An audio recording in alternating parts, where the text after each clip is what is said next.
My dear students, आप सभी का स्वागत है। स्टूडेंट्स, आप लोगों के एग्जाम को देखते हुए मैं आप लोगों को लाया हूँ BHDLA 135 BHDLA 135 का मोस्ट इम्पोर्टेंट क्वेश्चन। स्टूडेंट्स, आप लोगों को एग्जाम में यहाँ से बहुत सारे क्वेश्चन दिखेंगे, सो आप बहुत ही ज्यादा खुश हो जाएंगे। देखिए, ये जो पहले मैं मोस्ट इम्पोर्टेंट क्वेश्चन बताने से पहले मैं आपको बता दूं, ये आपका है जून 2024 का प्रीवियस ईयर क्वेश्चन पेपर, आप देख सकते हैं। तो ये आपको इसलिए दिखा रहा हूँ क्योंकि आपको ये पता चलेगा कि मेरे पिछले साल में क्या पूछे गए थे, है ना। मेरे कोड में जो पूछे गए थे, क्या पूछे गए थे पिछले साल में, है ना, किस तरह का क्वेश्चन आया था, क्या पैटर्न था, ये देखना बहुत ज्यादा जरूरी हो जाता है। तभी आपको एक्सपीरियंस होता है, तभी उसी अनुसार आप प्रैक्टिस करके जाते हैं ना। तो यही आपका पैटर्न है, देख लीजिए। आपका जो कोड का नाम है हिंदी भाषा विविध प्रयोग, ये आपका कोड का नाम है, देख लीजिए। आपका जो एग्जाम इसका होगा 3 घंटे का एग्जाम होगा। अधिकतम जो मार्क्स मिलेंगे 100 मार्क्स आपको मिलेंगे। देखो, खंड क में किन्हीं 3 प्रश्नों के उत्तर देना है। खंड क में कितने 3 प्रश्नों के उत्तर देना है, और खंड ख में दिए गए निर्देशों के अनुसार आपको उत्तर देना है। अभी बता दूंगा।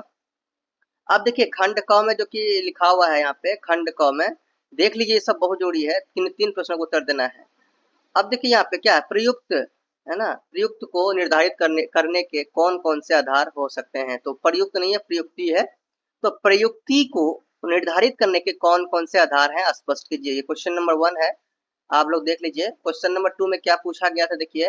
ये सब देखिए इंपॉर्टेंट क्वेश्चन है स्टूडेंट। क्वेश्चन नंबर 2 में पूछा गया था कि प्रयोजन मूलक हिंदी के विविध रूपों का परिचय दीजिए।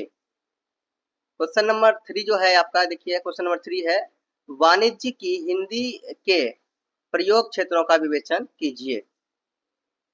सभी 20 मार्क्स के क्वेश्चन दिख रहे हैं आपको। क्वेश्चन नंबर 4 है आपका, राष्ट्रभाषा और राजभाषा में अंतर स्पष्ट करते हुए हिंदी भाषा के स्वरूप पर विचार कीजिए, है ना। तो ये 4 क्वेश्चन आपको दिखा। 4 में से आपको क्या करना है भैया, अभी 4 क्वेश्चन तो वो दिखा, अब फिर टिप्पणी भी दिख रहा है भैया। टिप्पणी 5 नंबर में आपको टिप्पणी भी दिख रहा है। निम्नलिखित में से किन्हीं 2 पर टिप्पणी देना है।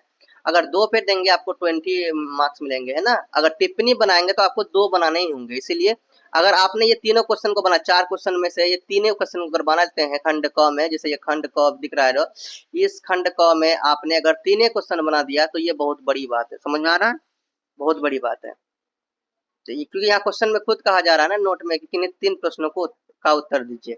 अब देखो आगे, यहाँ पे जो पूछा गया है टिप्पणी में, टिप्पणी हर साल आते हैं, आपको पता होना चाहिए। तो 10-10 मार्क्स वाले क्वेश्चन आते ही हैं। तो क्वेश्चन क में पूछा गया संबोधन कारक, क्वेश्चन ख में पूछा गया संयुक्त वर्ण, क्वेश्चन ग में है संभावनार्थक वाक्य, और क्वेश्चन घ में आपका क्या है, साहित्य हिंदी और प्रयोजन मूलक हिंदी। तो ये पूछे गए हैं, आप लोग देख सकते हैं। एंड मैं आपको बता दूं कि इनमें से कोई 2 का ही जवाब देना है। यहाँ पे आपको लिखा हुआ है ना कि 2 पर, 2 पर ही टिप्पणी करना है अगर करना है तो। समझ में आ गया। एंड देखिए, मैं आप लोगों के लिए ये मोस्ट इम्पोर्टेंट क्वेश्चन में ले लिया हूँ कि कौन कौन सा टिप्पणी आप देंगे, है ना। और अब देखिए खंड ख में आते हैं हम लोग, क्या आते हैं, खंड ख में आते हैं। तो लिखा हुआ है, खंड ख के सभी प्रश्न अनिवार्य, मतलब खंड ख में जितने प्रश्न बनाने अनिवार्य हैं। निम्नलिखित में से किन्हीं 5 परिभाषिक विशिष्ट शब्दों के अर्थ बताना है आपको। तो आपको यहाँ पर 15 नंबर मिलने वाले हैं। 5 को बनाएंगे तो 1 का 3 नंबर मिलेगा। जैसे कि यहाँ पे क्वेश्चन है आपका, ताप। ताप को क्या करना है भाई, इसका शब्द का अर्थ बताना है। इनका शब्द का अर्थ बता के स्पष्ट करना, इनके बारे में बताना। ताप क्या होता है, नहीं होता है ना। ताप का पहले अर्थ बता दीजिए और उसके बारे में आपको समझाना है कि ताप होता क्या है, ठीक है। तभी आपको मिलेगा 3 नंबर। दूसरा है शोधन, वही करना है इसमें भी। भूगर्भ देख लीजिए, डेयरी, वाष्पकरण, वेबसाइट। ओके, तो ये सब आप इनको इनका अर्थ बताइए और इनके बारे में थोड़ा सा जिक्र कीजिए, तभी आपको 3 नंबर मिलेंगे। अगर आप लोग कमेंट करेंगे तो मैं आप लोगों के लिए इसका अलग से वीडियो बनाऊंगा। चलिए, क्वेश्चन नंबर 7 देखिए। क्वेश्चन नंबर 7 है, निबंध रचना के बिंदुओं को ध्यान में रखते हुए निम्नलिखित में से किसी एक विषय पर क्या करना, निबंध लिखना है। तो निबंध तो 100% आएंगे, और निबंध में आपको अच्छा नंबर मिलेगा 15 मार्क्स, और आराम से आप कर सकते हैं। निबंध तो आप लोग जानते ही होंगे, किसी भी विषय पर दिया जाए तो आराम से बना लेंगे। तो देखिए, ये आज के युग में कंप्यूटर का महत्व, देखिए ये टॉपिक ट्रेंडिंग है। अभी तक कंप्यूटर का बहुत ही ज्यादा महत्व, बहुत ही ज्यादा यूज हो रहा है ना कंप्यूटर का, है ना। तो आप देखिए, दूसरा क्या है, संस्कृति और समाज। ये सब क्या है, निबंध के लिए है। तो निबंध के लिए भी मैंने आप लोगों के लिए सजेस्ट कर लिया है कौन सा आप लोगों को करना है ना। और कुछ भी आएगा तो उनमें से आएगा, और क्या कहते हैं, आपको करना क्या है, अच्छा प्रिपरेशन करना है, ठीक है। चलो यहाँ पर क्या है भैया, प्रत्यय वाला, प्रत्यय लगाकर, तो प्रत्यय क्या, ई या बड़ी ई, छोटी ई या बड़ी ई का प्रत्यय लगाना है, संज्ञा बनाना है, संज्ञा या शब्द बनाना है ना, संज्ञा शब्द बनाना है। तो ये प्रत्यय लगाकर संज्ञा शब्द बनाने से 2 नंबर मिलेंगे आपको। देखिए कहने का मतलब ये है मेरा कि हर साल ना कभी किसी बार आपको संधि विच्छेद करने के लिए पूछा जाएगा, किसी बार आपको प्रत्यय करने के लिए पूछा जाएगा, ये आता ही है। तो मैंने संधि विच्छेद और प्रत्यय दोनों का लिया है मोस्ट इंपोर्टेंट क्वेश्चन में। अगर आप लोग बोलेंगे तो इन सब का ग्रामर समझ, व्याकरण का अलग से मैं वीडियो बना लूंगा, और आप लोग बोलेंगे तो सो कमेंट जरूर कीजिएगा, सर विज्ञान चाहिए हमको अलग से ग्रामर का बता दीजिए तो जरूर। अगला यहाँ क्या है, दक्षिण। तो भाई दक्षिण में ये प्रत्यय कैसे लगाते हैं ये बता देता हूँ। जैसे कि दक्षिण में अगर ई प्रत्यय लगाना है तो हो जाएगा दक्षिणी, है ना, दक्षी, दक्षिणी, यहाँ पर ई प्रत्यय लगा दिए, ठीक है, दक्षिणी। इसी तरह से आपको ई प्रत्यय आपको लगाना, प्रत्यय क्या लगता है, लास्ट में लगता है, शुरू में नहीं लगता है। तो विदेश है, तो विदेश में ई प्रत्यय लगाएंगे तो क्या हो जाएगा, विदेशी हो जाएगा। इसी तरह से अब देखो यहाँ भाषा है, तो भाषा में अगर ई लगाएंगे, भाषी, ये अच्छा लग रहा है, नहीं लग रहा है ना, तो यहाँ पे इसको सेट करना पड़ेगा, है ना, भा सा ई, है ना, लगा दिए इसमें डायरेक्ट ऐसे लगेगा भाषा ई, ये सही होता है, समझ आ गया। तो इसी तरह से आपको प्रत्यय लगाना है, तो अगर आप लोग बोलेंगे कमेंट करेंगे, इसके लिए अलग से मैं वीडियो बनाऊंगा। ओके, जापान का जापानी, क्रोध, क्रोधित, है ना, अपने से सेंटेंस ऐसा ऐसे वर्ड बनाना है कि जो संज्ञा बन जाए। समझ में आ रहा है संज्ञा क्या होता है, आप लोग जानते हो, नहीं तो कोई डाउट हो तो जरूर बताना हमको। देखिए अगला, ये तो हो गया, कंप्लीट हो गया। ये आपको मैंने क्या समझाया, ये आपको प्रीवियस क्वेश्चन पेपर समझाया। अब हम लोग देखते हैं हमारा most most most important question क्या है। देखिए स्टूडेंट्स, ये आपका कोड है BHDA 135 और आपका टाइटल देखिए हिंदी भाषा विविध प्रयोग। ओके, एंड यहाँ पे देखिए मोस्ट इंपोर्टेंट क्वेश्चन लाए हूँ आपके लिए। अगर आप जून में एग्जाम दे रहे हैं या फिर दिसंबर में एग्जाम देने वाले हैं, तो आप दोनों के लिए 2025 में अगर एग्जाम दे रहे हैं, आप दोनों के लिए most most most important question है। ओके, तो पहला स्टूडेंट क्या है, पहला क्वेश्चन क्या है, देखिए पहला इंपोर्टेंट क्वेश्चन है आपका, देख लीजिए। हिंदी के प्रयोजन मूलक का रूप की किन्हीं 2 प्रयुक्तों का क्या करना है, विश्लेषण करना है, कर लीजिएगा तैयारी। क्वेश्चन नंबर 2 है स्टूडेंट्स, सूचना प्रौद्योगिकी के क्षेत्र में हिंदी के बढ़ते प्रयोग पर अपने विचार व्यक्त कीजिए। क्वेश्चन नंबर 3 क्या है, क्वेश्चन नंबर 3 आपका लहजा या अनुतान किसे कहते हैं, बहुत बार पूछे गए हैं, उदाहरण सहित स्पष्ट कीजिए। क्वेश्चन नंबर 4 है स्टूडेंट्स, क्वेश्चन नंबर 4 है भाषा की शैलीगत विशेषताओं पर क्या करिए, प्रकाश डालिए। क्वेश्चन नंबर 7 है हिंदी की संवैधानिक स्थिति की चर्चा कीजिए। क्वेश्चन नंबर 7 है 6 है, क्वेश्चन नंबर 6 है, देख लो। क्वेश्चन नंबर 6 है वाणिज्य की हिंदी के प्रयोग क्षेत्रों का विवेचन कीजिए। क्वेश्चन नंबर 7 है स्टूडेंट, राष्ट्रभाषा और राजभाषा में अंतर स्पष्ट करते हुए राजभाषा राजभाषा हिंदी के स्वरूप पर विचार कीजिए। ये सभी 20 मार्क्स का क्वेश्चन मैं आपको दिखा रहा हूँ, है ना, इन्हें करके जाना ही 100% है। इनमें से क्वेश्चन आपको बहुत दिखेंगे, सो करके ही जाना है। क्वेश्चन नंबर 8 देखिए, क्वेश्चन नंबर 8 है हिंदी लिपि और वर्तनी के मानकीकरण पर विचार कीजिए। Question number 8। अब नेक्स्ट क्वेश्चन देखते हैं क्या है। क्वेश्चन नंबर 9 देखिए, संचार माध्यमों तथा विज्ञापन के क्षेत्र में हिंदी की प्रयुक्ति पर 100 उदाहरण प्रकाश डालिए। अब आपका आता है टिप्पणी, इसमें से क्या आता है स्टूडेंट्स, टिप्पणी आता है।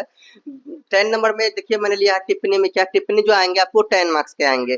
तो 10 नंबर में लिया है बैंकों में प्रयुक्त हिंदी, ये टिप्पणी इनका प्रिपरेशन कर लीजिएगा। 11 नंबर में लिया है अनुतान। 12 नंबर में आपका है विलोम। 13 नंबर में है कार्यालयी हिंदी। 14 नंबर में है अव्ययी। 15 नंबर में आपका लिया हूँ संयुक्त वर्ण।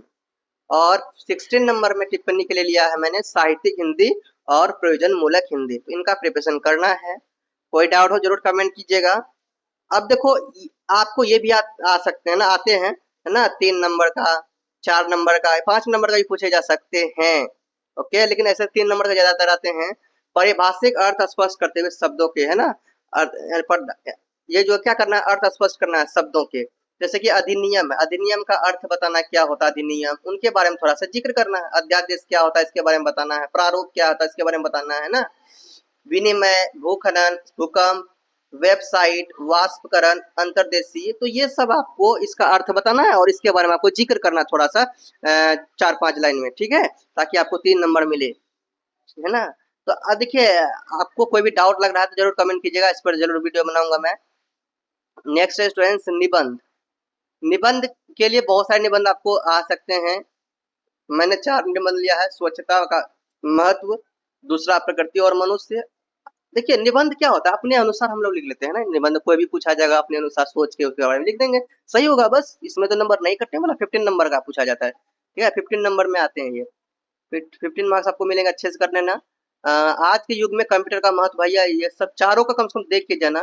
13 नंबर में है संस्कृति और समाज, ये आपका निबंध के लिए मैंने तैयार किया। उसके बाद आपका है ई प्रत्यय वाला में, जैसे मैंने आप लोग को बताया था, अभी समझा दिया ना। ई प्रत्यय कैसे, कोई भी क्वेश्चन पूछे कोई दिक्कत नहीं है, बस छोटी और बड़ी ई की मात्रा लगा के उसको क्या करना, चिन्ह प्रत्यय बनाना है, संज्ञा बनाने के लिए कहा जाएगा, ठीक है। जैसे विदेश में विदेशी हो गया, मैंने अभी आप लोगों को बताया। जापान में अगर ये लगाएंगे जापानी होगा, इस तरह से मैंने आपको पहले भी समझाया था। और संधि विच्छेद जरूर कर लीजिएगा भैया, क्योंकि कभी कभी प्रत्यय नहीं आता तो संधि विच्छेद जरूर आते हैं। जैसे रमेश, रमाज और ईस, रमेश हो गया, ठीक है। जैसे रमेश का मैं आपको बता देता हूँ, आपको इसके लिए अलग से वीडियो मैं कोशिश करूंगा बनाने के लिए, अगर आप लोग बोलेंगे तो रमेश है, तो इस रमेश का हम बना रहे हैं, तो रमा जोड़ ईस, तो अब बनेगा क्या, रमेश, है ना। अब क्या बना, ये रमेश बना। तो इस तरह से ही बनता है संधि विच्छेद। सदा जोड़ सत जोड़ आनंद, सदानंद, तो निराश, उपयोग, दुरुपयोग। तो इस तरह से स्टूडेंट्स आप क्या करेंगे, इसका संधि विच्छेद प्रिपरेशन कर लेंगे, संधि विच्छेद आपका हो जाएगा, है ना। संधि विच्छेद आप लोग आराम से कर सकते हैं, आप लोग तैयारी करके जाइएगा। और ये क नंबर रमेश है, ग नंबर सदानंद, निराश, क नंबर प्रश्नोत्तर, दुरुपयोग, उपयोग, ये आपका संधि विच्छेद में है। बहुत सारे क्वेश्चन आपका कुछ भी पूछा जा सकता है, कोई दिक्कत नहीं, बस समझ लीजिएगा कि संधि विच्छेद कैसे करना है। अगर आप लोग बोलेंगे तो कमेंट करेंगे तो मैं आप लोगों के लिए अलग से इन सभी व्याकरण का वीडियो लेके आऊंगा। ओके स्टूडेंट्स, चलिए मिलते हैं नेक्स्ट वीडियो में। अगर आप न्यू है चैनल को जरूर सब्सक्राइब कीजिए, अपने दोस्तों को बताइए। एंड आपको मैं ये कहना चाहता हूँ, अगर आप मुझसे कुछ भी डाउट, जैसे कि होता है कोई डाउट वाउट अगर आपके पास है, तो आप मुझसे इंस्टाग्राम से जुड़ सकते हैं, है ना। इंस्टाग्राम मैसेज कर सकते हैं, वहाँ पे मैं सभी का हेल्प करता हूँ। ओके, तो कोई सजेशन चाहिए कि सर कौन सा वीडियो देखूँ, कहाँ से तैयारी करूँ, तो बाद मैं आपको बता दूंगा। ओके स्टूडेंट, चलिए मिलते हैं नेक्स्ट वीडियो में, तब तक के लिए बाय। जैसे बोलो, प्रेम से रहो, प्रेम से करो, प्रेम से बोलो।